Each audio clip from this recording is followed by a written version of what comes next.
Hey there, and welcome back to Insights from Insight. I am Amanda Armstrong, and I'm really excited you're here this week. I want to talk to you about a message that I got from a parent last month that I haven't been able to stop thinking about.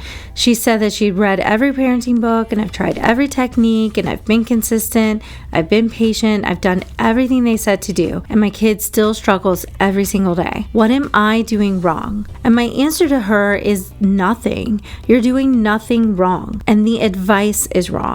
It was built for a brain your child doesn't have. Today, we're talking about why traditional parenting advice, the stuff from the best-selling books, the Instagram experts, and the well-meaning grandparents systematically fails neurodivergent families. And we're going to talk about what to use instead.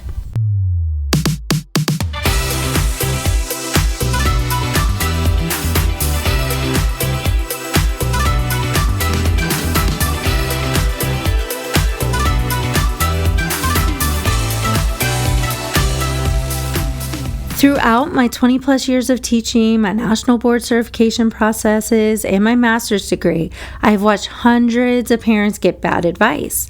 There is a parent who was told he just needs more consequences, or the mom who was told her kid was choosing to be difficult. And many of these families broke under advice that wasn't designed for them. And I also saw this in a lot of classrooms. I will always be a supporter of teachers and advocate for them, but I will admit that for many general education teachers who earned their degrees prior to 2010, there was very little to no training related to identifying or accommodating students with neurodiversity. IDEA did not start mainstreaming students into general education classrooms really until the 2000s. While the legislation existed, it wasn't really being enforced throughout all the different states. And so when legislation like No Child Left Behind changed the game, students with learning differences were placed into public school classrooms, and a lot of traditional advice and strategies just weren't working for them. And teachers and parents have had to be retrained to accommodate a lot of these neurodiversities. And there is a gap in knowledge for many adults who work or live in a caregiving position. So let's talk about a lot of the standard advice that's going to backfire if you're working with a child with a neurodiversity. First is be consistent. This advice assumes that the brain connects yesterday's consequences to today's behavior.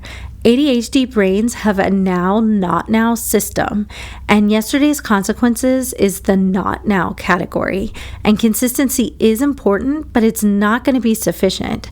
You also need scaffolding, visual supports, and environmental design for consistency to really work with an ADHD brain. Second is to ignore the tantrum. This one drives me crazy. It was a classic for the 80s. Just let them scream it out on the floor and they'll get over it. There is a difference between a tantrum and a meltdown. A tantrum is goal-directed. A child wants something specific, and you can identify a tantrum because they're still looking at you. They're making eye contact. They're still engaging with you about the thing that you said no to. A meltdown is a nervous system event, and you can spot these because the child is working to reduce or increase sensory input during the meltdown. So something like covering their ears, closing their eyes, curling up on the floor, those kinds of things are behaviors trying to reduce sensory input to regulate their nervous system. If you've got a sensory seeking kiddo, you may see them hitting their head against a wall or the floor during a meltdown because they are seeking sensory input. Ignoring a meltdown teaches the kiddo that they're alone when their brain betrays them. And that is not a great emotional lesson that we want to teach kids. They need co-regulation, not complete abandonment. The third piece of advice that I get a lot from parents who are seeking help is that they were told that natural consequences will teach them. This can work when the brain can make causal connections. Many neurodivergent kids can't connect cause and effect across time in a regular way. The consequence doesn't register as related to the behavior. And what they learn is that bad things happen and I don't know why. If you want to try using natural consequences, you're going to have to verbally or visually explain it. I did this often with a student who did not understand that a 0 on today's assignment created the F at the end of the quarter. I spent a lot of time drawing out flowcharts with math on how a 0 takes 3 100s to average out to a C.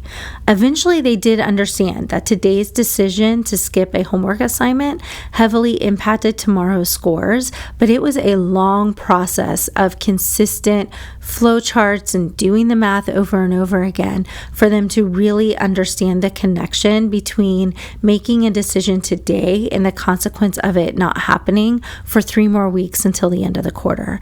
Your kiddo may have that same concept. And the disconnect isn't always from one day to the next. It can be from morning till evening.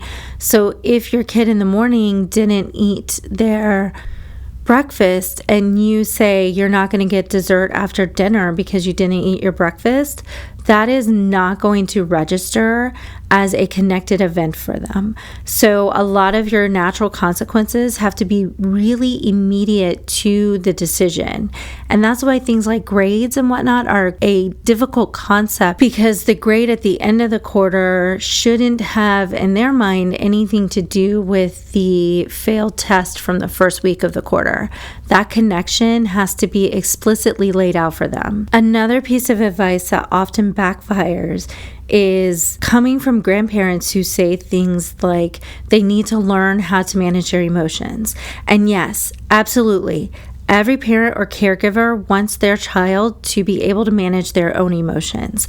But it's also like saying they need to learn to run faster to a kid with a broken leg. Emotional regulation is an executive function skill. If the prefrontal cortex is still developing and it's developing differently, you cannot discipline your way into emotional regulation. It takes a long process of building it through co-regulation, practice, and scaffolding. So what actually works? If none of that advice is actually going to work for me, what will actually work? My first piece of advice for parents is always to accommodate the brain and then build this skill. Accommodations are not crutches, they're scaffolding. You cannot run until you learn to crawl. And you would never give your 6-month-old a ribeye to eat because they don't have the teeth to eat it yet.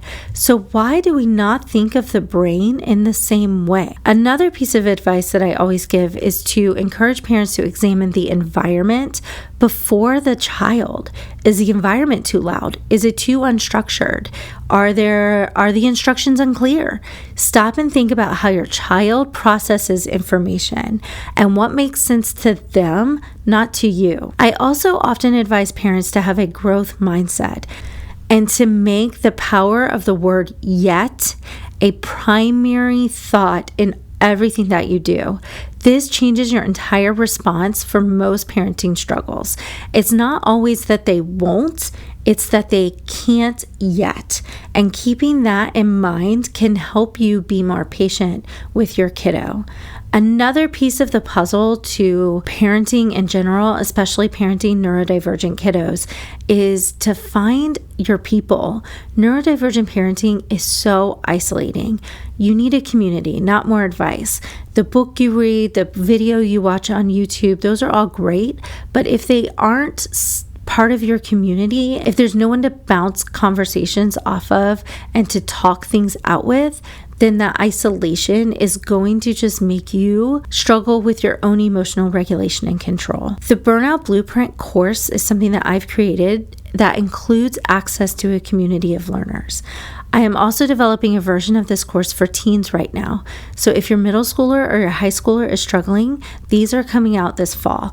And a lot of the strategies in there will discuss these executive function struggles that we are desperately trying to help our kids deal with. I want to close out this episode with a reminder that you are not failing. The playbook was written for a different game. Parenting today is not the same as our parents, for sure. And it definitely is not the same as our grandparents. We are parenting kids who have access to instant gratification, to constant screens, to constant dopamine hits. It is a battlefield out there that has never been dealt with before. And the Burnout Blueprint is built for your game, for your parenting game today. The other resource that I want to point you to is the Default Parenting Reset Guide. That is free on my website. Those links are in the show notes for both the course and the Default Parent Reset Guide. Thank you so much for listening today, and I hope that some of the advice that I gave you does overturn some of that antiquated advice that isn't really usable with the kids that we're raising today. Next week, we're going to discuss the hidden cost of being the default parent, and this one's going to get really personal. Until then, remember the power of the word yet. I will chat with you next week.